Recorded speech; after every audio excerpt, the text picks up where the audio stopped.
نحمدہ و نصلی علی رسول الکریم بسم اللہ الرحمن الرحیم۔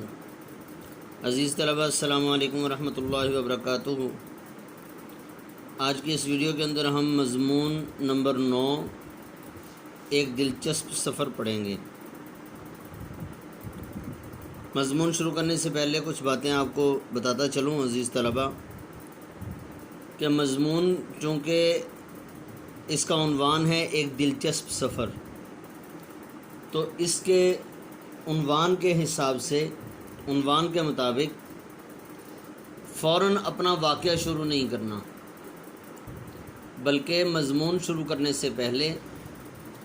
جس جگہ کی آپ نے سیر کی ہے یا جس جگہ کا جس سفر کا آپ احوال بیان کرنا چاہ رہے ہیں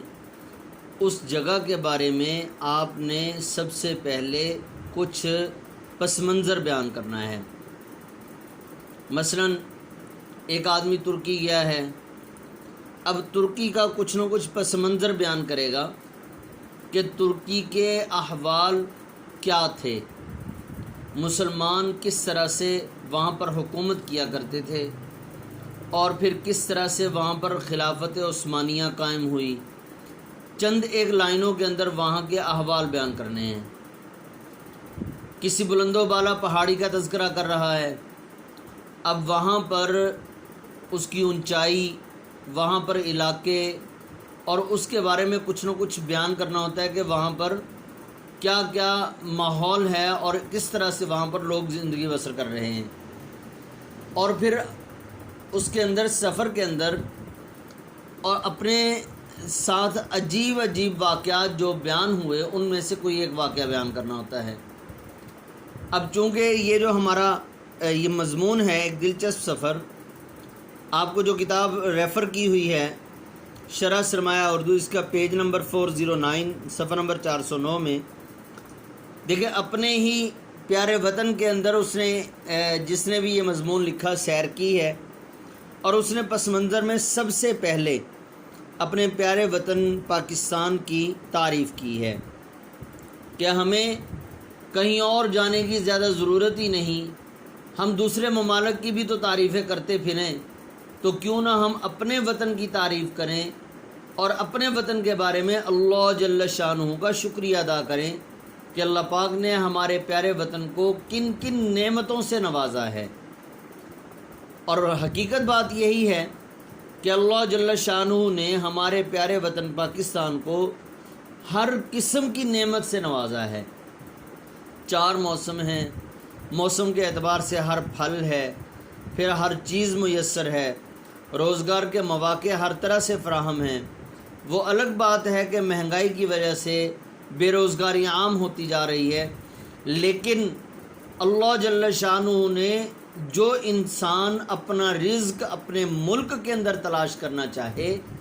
اللہ جل شانہ نے اس کے لیے ہزارہا مواقع فراہم کیے ہیں کہ وہ اس پیارے وطن ملک پاکستان کے اندر اپنے روزگار کے مواقع میں سے کوئی ایک موقع جو اس کو میسر ہے، جس کے اندر اس کو آسانی ہو رہی ہے، وہ کوئی کام کر لے۔ تو سفر ہے، مضمون کا عنوان ہے ایک دلچسپ سفر۔ دیکھیں کیا لکھتے ہیں، ہمارا پیارا وطن بے شمار قدرتی نعمتوں سے مالا مال ملک ہے۔ اس کے پہاڑ ہمارے جذبوں میں توانائی پیدا کرتے ہیں، اس کے دریاؤں کی روانی ہمارے خیالات میں رعنائی کا سبب بنتی ہے۔ فطرت نے خاص طور پر اس سرزمین کے گوشے میں حسن و جمال کے جلوے بکھیر دیے ہیں۔ کہیں بہتے دریاؤں کا حسن ہے تو کہیں آبشاروں کی جلوہ آرائیاں ہیں، کہیں سرسراتے جنگل ہیں تو کہیں سنسناتے نالے ہیں، کہیں نخلستانوں کی شادابیاں ہیں تو کہیں برف پوش چوٹیاں ہیں۔ گلشن میں پھروں کہ سیر صحرا دیکھوں یا معدنوں کو ہو دشت و دریا دیکھوں۔ مطلب یہ ہے کہ باغ میں پھروں یا پھر صحرا کی سیر کر کے صحرا کو دیکھوں، یا پھر میں کوئی خزانہ دیکھوں یا پہاڑ دیکھوں، کوئی دشت کوئی چوٹی دیکھوں یا کسی دریا کی سیر کروں، یعنی ہر طرف جو ہے وہ اللہ تعالیٰ کی نعمتیں ہی نظر آتی ہیں۔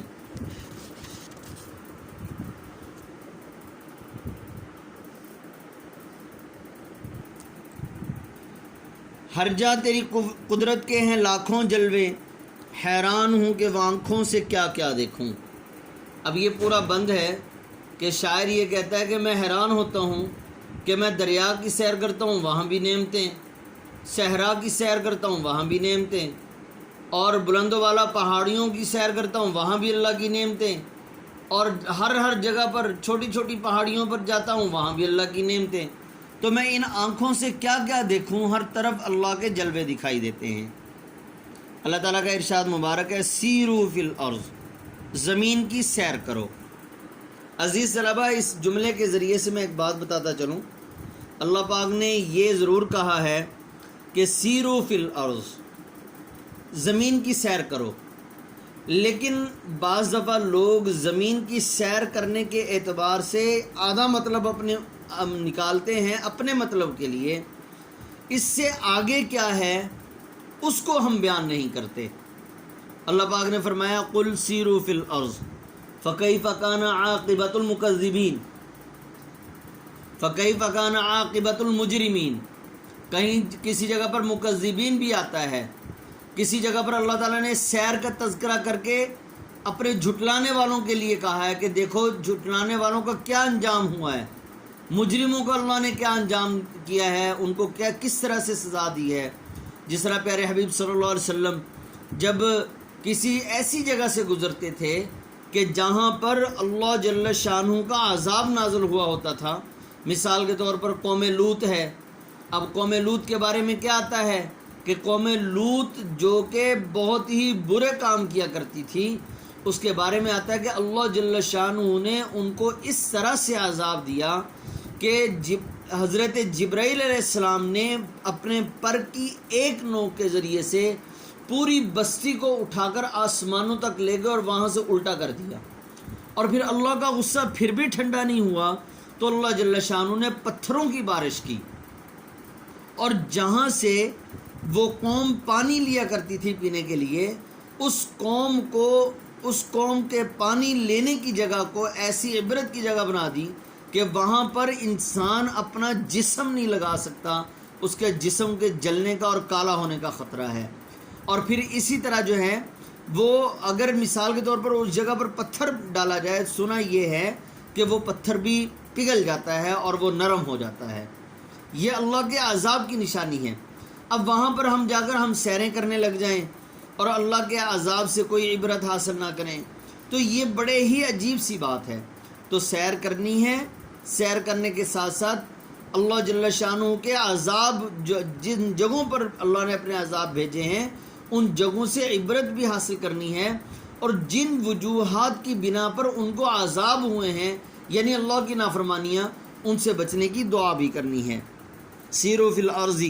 زمین کی سیر کرو، چنانچہ سفر کا ذوق و شوق انسان کو متجسس رکھتا ہے، یعنی تجسس میں ڈالتا ہے، اور وہ مختلف مقامات دیکھنے کے لیے، قدرت کی رنگینیوں سے لطف اندوز ہونے اور فطرت کے مناظر کا نظارہ کرنے کے لیے سفر پر آمادہ ہو جاتا ہے۔ ہر ایک مقام سے ہے آگے مقام تیرا، حیات ذوق سفر کے سوا کچھ اور نہیں، یعنی سفر کا ذوق، سفر کا شوق دل کے اندر پیدا ہوتا رہے، زندگی اسی کا نام ہے۔ اب یہاں پر مئی کا مہینہ ختم ہو چکا تھا اور جون کا آغاز ہو چکا تھا۔ اب جس نے بھی مضمون لکھا ہے اس جگہ سے، مطلب یہاں اس پیراگراف سے اپنی رودات بیان کر رہے ہیں، اپنا سفر بیان کر رہے ہیں۔ اور دیکھیں اس میں وادی کاغان کی بے حد تعریف سن رکھی تھی، اب کہاں کا سفر کیا یہ سفر کی جگہ بتا دی، اور راستے میں کیا ہوا، مانسہرہ تک موسم قابل بیان نہ تھا، مطلب مانسہرہ بھی گئے، پھر بالا کوٹ سے گزرتے ہوئے گئے۔ اب بالا کوٹ کا تاریخی پس منظر کیا ہے، بالا کوٹ کس اعتبار سے مشہور ہے، یہ دیکھیں 1831 میں سکھوں سے مجاہدین اسلام کا تاریخی معرکہ ہوا جہاں پر یہ دو بزرگ شہید کیے گئے، اور پھر اس سے آگے فاصلے پر کون سی جگہ واقع ہے، پھر درمیان میں شہر آ گیا۔ اسی طرح جو ہے وادی کاغان میں پہنچ چکے تھے۔ اب کاغان جو ہے اس کے بارے میں کچھ معلومات ہیں، یہ دیکھیں سطح سمندر سے 10,050 فٹ ہے، یہ جھیل کے بارے میں تذکرہ ہے 10 کلومیٹر کے فاصلے پر، اور پھر آگے جو ہے اس کے بارے میں اور بھی یہ دو دو سر جھیل ہے، اور اس کے بارے میں تذکرہ، پھر وہاں پر بارش کا موسم تھا اور بادل کس طرح سے نظر آ رہے تھے، یہ سارا تاریخی پس منظر، مطلب یہ کہ اپنی آنکھوں دیکھا حال جو مناظر تھے یہ سفر لکھنے والے نے لکھے ہیں۔ تو عزیز طلبہ آپ بھی اپنا سفر لکھ سکتے ہیں، لیکن اس میں ایک تو یہ ہے کہ ذرا مہذب انداز سے آپ نے اپنا سفر لکھنا ہے اور اس کے اندر اشعار کا تذکرہ ضرور کرنا ہے۔ اسی طرح یہ دیکھیں یہاں پر ایک جھیل ہے، دو پتھر، اب یہاں پر یہ مقامی جھیل ہے، اب اس کا مطلب بتایا گیا ہے دودھ کا پیالہ، اور پھر اس کی جو ہے سطح سمندر سے بلندی بتائی گئی ہے، اور پھر آکسیجن کے بارے میں بتایا گیا ہے۔ تو یہ تمام کی تمام باتیں وہاں پر جو قابل دید ہیں اور قابل بیان ہیں وہ تمام باتیں بیان کی گئی ہیں۔ تو عزیز طلبہ آپ نے صفحہ نمبر 409 سے لے کر صفحہ نمبر 409 سے یہ مضمون شروع ہو رہا ہے، صفحہ نمبر 412 تک یہ مضمون ہے، تو آپ نے یہ مضمون اچھی طرح سے یاد کر لینا ہے، اور اس میں جو تاریخی چیزیں میں نے خاص طور سے یہاں پر بیان کی ہیں، بلندی ہے، نام ہے، مطلب ہے، یہ آپ نے اچھی طرح سے یاد کر لینے ہیں۔ اسی کے مطابق آپ کے MCQs یعنی اسیسمنٹ بنے گی۔ السلام علیکم ورحمۃ اللہ وبرکاتہ۔